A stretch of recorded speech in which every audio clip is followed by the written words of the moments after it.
महाराष्ट्रामधली गुन्हेगारी किती वेगाने वाढते हे सांगण्यासाठी कल्याणमधली घटना पुरेशी आहे।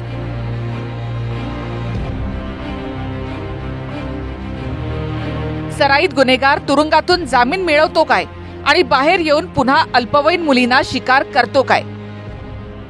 जो प्रकार मुलीसोबत घडला ते ऐकून कोणताही हृदय असलेला माणूस अस्वस्थ होईल। आरोपी विशाल गवळीच्या पत्नीने दिलेल्या जबाबानुसार घटना 22 डिसेंबरला घडली। ठिकाण कोळसेवाडी कल्याण। चक्कीनाका भागातून संध्याकाळी 4च्या सुमारास एक 13 वर्षीय मुलगी घराच्या बाहेर पडली।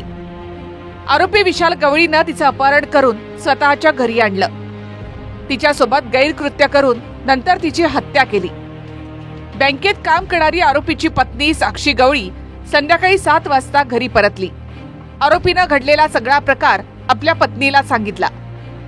यानंतर दोघांनी मृतदेहाची विल्हेवाट कशी लावायची याचा प्लॅन आखला। आधी दोघांनी मिळून घरातले पडलेले रक्ताचे डाग पुसून टाकले। एका मोठ्या पिशवीत अल्पवयीन मुलीचा मृतदेह पॅक केला। 8:30च्या दरम्यान मित्राची रिक्षा घराजवळ बोलावली। रिक्षामध्ये टाकून मृतदेह कल्याणजवळच्या बाबगावमध्ये फेकून दिला। घरी परतताना आरोपीनं आधारवाडी चौकातून दारू विकत घेतली। तिथूनच तो आपल्या बायकोच्या गावी म्हणजे शेगावला निघून गेला। नोकरीमुळे बायको मात्र कल्याणमधल्या घरी परतली। तपासावेळी आरोपीच्या घराबाहेर काही रक्ताचे डाग सापडल्यामुळे पोलिसांनी आरोपीच्या पत्नीला ताब्यात घेतलं। तिनंच वर घडलेला सगळा घटनाक्रम पोलिसांना सांगितला। पोलीस आरोपी विशाल गवळीच्या शोधात शेगावमध्ये पोहोचले।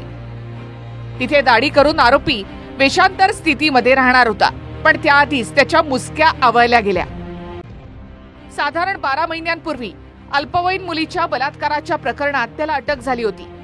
क्लासवरून परतणाऱ्या एका अल्पवयीन मुलीचा स्कूटीनं पाठलाग करून भर रस्त्यामध्ये तिच्यावर अतिप्रसंग करण्याचा प्रयत्न विशाल गवळीनं केला होता।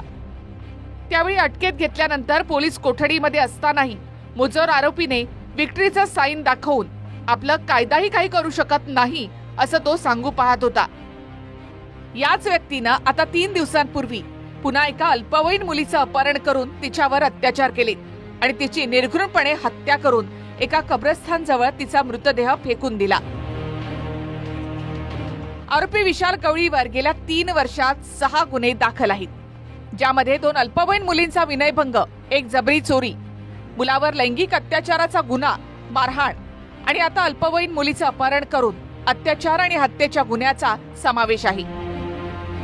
खूपच दुर्दैवी घटना आहे आणि पोलिसांनी आरोपीला पकडलेला आहे बुलढाण्यातून आणि त्या आरोपीवरती कठोर अशी कारवाई, ज्या काही कलम आहेत ते कलम त्याच्यावरती लावले जातील आणि कठोरातली कठोर कारवाई, त्याला फाशी कशी होईल त्याच्यासाठी सरकारच्या बाजूने पूर्णपणे ताकदीने प्रयत्न जे आहे कोर्टामध्ये केले जातील आणि त्याला नक्कीच फाशी होईल। कल्याणमध्ये अनेकांनी दाखल आहेत आणि दरवेळेस तो सुटून येतो आणि अशा प्रकारचा मी आता ऐकलं बेलवरती तो बाहेर होता, मेंटल इलनेस त्याला वगैरे काहीतरी सर्टिफिकेट, या सगळ्या गोष्टींवरती आता चौकशी जी आहे पोलिसांची सुरू आहे। एवढंच मी सांगू शकतो की सरकारकडून पूर्ण प्रयत्न जे आहेत त्या गुन्हेगाराला, अशा गुन्हेगाराला ज्याने असं कृत्य केलं त्याला फाशीची शिक्षा कशी होईल याच्यासाठी पूर्ण प्रयत्न जे आहेत आणि 100% फाशीची शिक्षा त्याला होईल।